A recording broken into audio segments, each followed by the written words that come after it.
Mika, les nouvelles règles sur les stablecoins entrent en application, qu'est-ce que cela change? Ce 30 juin, le volet du règlement Mika concernant les stablecoins entre en application.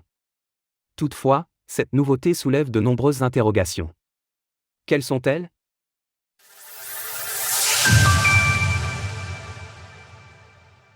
Mika, les stablecoins doivent maintenant se conformer à de nouvelles règles. Market in Crypto Assets, le fameux règlement Mika, qui fait couler tant d'encre depuis des années, entre en application ce 30 juin pour les stablecoins. Si le texte est officiellement entré en vigueur il y a exactement un an, son application est officiellement programmée dès le 30 décembre prochain, à l'exception près des volets 3 et 4 relatifs aux stablecoins, qui prennent effet dès aujourd'hui. Cela implique ainsi plusieurs nouvelles directives, telles que l'article 23 interdisant aux entreprises d'émettre un stablecoin avec un volume journalier supérieur au million de transactions ou un volume quotidien dépassant les 200 millions de dollars. Théoriquement, cela disqualifie de facto de célèbres stablecoins tels que l'USDT ou l'USDC au sein de l'Union européenne, et cela soulève d'ores et déjà plusieurs questions. Et pour cause, si l'on prend l'exemple du cadre légal français, notamment avec la loi Pacte de 2019. Une seule entreprise a depuis obtenu son agrément comme prestataire de services sur actifs numériques, PSAN, à savoir la Société Générale Forge l'année dernière. Cet exemple montre les délais auxquels une société doit faire face pour se conformer aux règles, particulièrement en raison d'un manque de moyens au sein des autorités compétentes et des coûts engendrés. Dans le cas de Mika, cela s'avère ainsi d'autant plus difficile, car les sociétés concernées n'ont donc eu qu'un an pour comprendre les implications du texte et s'y conformer. S'ajoute également à cela qu'une start-up avec peu de moyens légaux et financiers est logée à la même enseigne qu'un groupe comme la Société Générale, créant inévitablement un frein à l'innovation.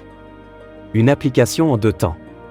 Ces problématiques, Faustine Fleuret, la présidente de l'ADAN, les a mises en lumière dans une interview accordée à Euronews en faisant état d'une période difficile et inconfortable. Par ailleurs, il est aussi important de préciser un élément clé, seuls les émetteurs sont pour le moment concernés par le volet qui s'applique aujourd'hui. Pour les entreprises qui facilitent la circulation des stablecoins, comme les exchanges centralisés, celles-ci ont théoriquement encore 6 mois pour se conformer. La problématique étant qu'un exchange prenant le parti de ne pas tenir rigueur de ces nouveaux éléments, et qui continuerait par exemple de proposer à ses clients européens un stablecoin ne respectant pas les directives susmentionnées, pourrait s'attirer les foudres du régulateur lorsque lui-même devra obtenir son agrément dans 6 mois. Ainsi, cela crée des inégalités de traitement, comme nous avons pu le voir jusque-là. Par exemple, là où Binance va limiter la circulation des stablecoins non autorisés sur certains de ses produits, d'autres, comme Kraken, font le choix de continuer à fonctionner normalement aussi longtemps que possible.